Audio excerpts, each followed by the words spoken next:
Prvi put smo u Kraljevu na seminaru o upotrebi veštačke inteligencije u nastavi. Veštačka inteligencija je nešto što je svuda praktično oko nas i bilo bi lepo da je što pre uključimo u nastavni proces. Ambijent u kome danas radimo je izuzetno lep, profesionalno je osoblje, tako da smo naišli na vrlo lep prijem. Svi učesnici seminara su vrlo motivisani da saznaju nešto novo, a nadamo se da su i naši primjeri iz prakse adekvatni i da oni mogu da ih, odnosno učesnici seminara mogu da ih iskoriste u nastavi.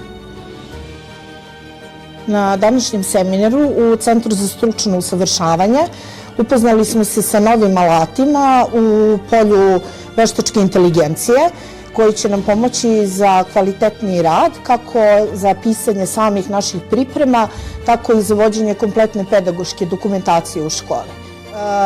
Ovi seminari će nam pomoći i sami ovi alati iz razloga što literatura zaostaje za razvojem tehnologija.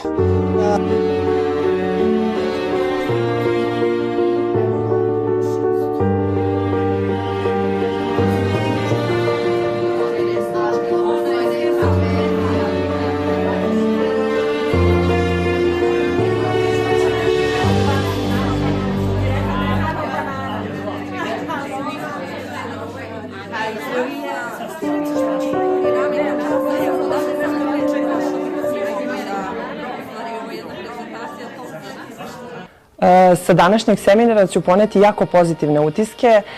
Izuzetno sam zadovoljna onim što sam čula, videla i naučila.